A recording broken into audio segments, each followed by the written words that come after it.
Hi everybody, welcome to Fiddlesticks and Stitches. I'm Fiddle. Today's project I have called Louie on a recommendation and finally decided to make him a reality. Although I did not add the gears around outside of his body, I think he turned out pretty well. As always, the link to materials will be listed in the description box. To begin our project, we're going to grab the gears from the printer, sand and paint them. They're a really hard plastic, so you need to scuff up the surface so the paint sticks to it better. I am using the colors gold and chalkboard black. I mixed both colors together instead of just layering them, although layering would work just as well. I painted 4 gears originally, and then I decided to only use 2 of them and substituted 2 with white ones. Set them aside for drying time, and it's now onto the legs.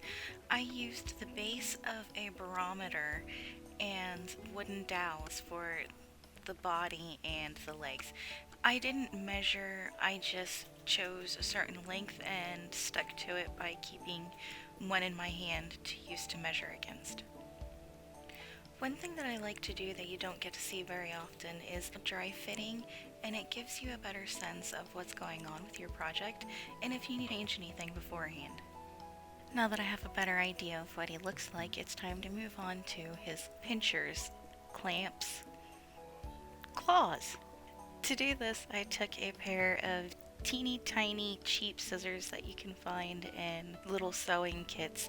When I was looking at the handle, I realized I would be able to use it for more than one part of this project. I was able to use the handles for not only his eye stalks, but one of his claws as well. After cutting the plastic pieces, I took one bit of the scissors and put a decent sized wood bead on each end and poked these in the holes that I had cut earlier. After I took some time adjusting the eyes and getting them where I wanted, I decided it was time to glue down the insides and his eyes. I set his body aside for drying, and then I moved on to his claws. For one of them, I knew I wanted to use the end of the scissors that do the cutting, the metal bits.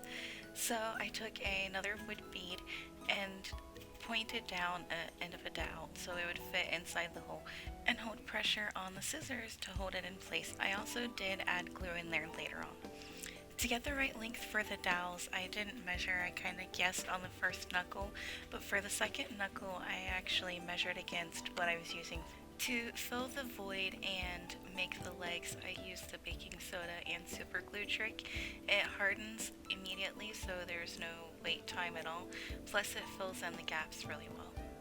To build up the knuckles, at first you have to get it to at least stay in the spot where you want it, and then dump glue on, and then put more baking soda on, and then glue and then baking soda until it's thick enough that it holds its shape and it's the size that you want.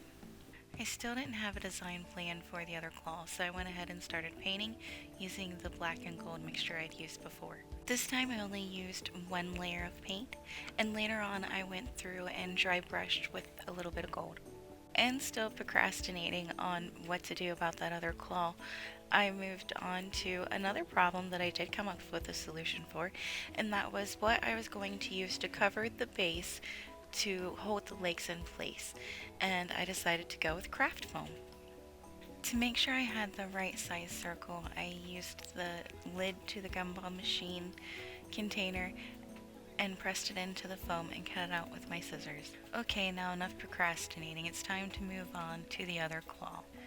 To get the claw pieces to fit inside the bead together, I had to trim a lot off the edge, but they did have this nice groove that they kind of slid inside of each other, and that made it a lot easier. But I ended up going with a wood bead and wooden dowel like I did with the other one.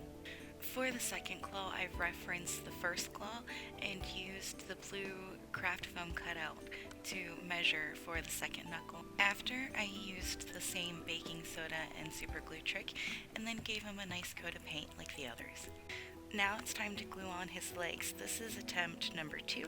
The first time I didn't have them in the right place. I did try to mark out where roughly I wanted them, but it still didn't work right. I had them all close together on one side of his body and far away on the other, so I had to pull him off and fix that. But you won't be able to tell in the end because I used, again, the super glue and baking soda and then I covered them to build up that area to make the transition a little bit smoother between the body and the legs, and then it was on to the final painting. This time using a mixture of gold that I had used before and a glitter gold. I wanted to talk about the next project, which I originally wanted to be an airship for inside the dollhouse, but I have changed my mind because I really need to get my transportation between first, second, and third floors taken care of before I put too much in the way of furniture in.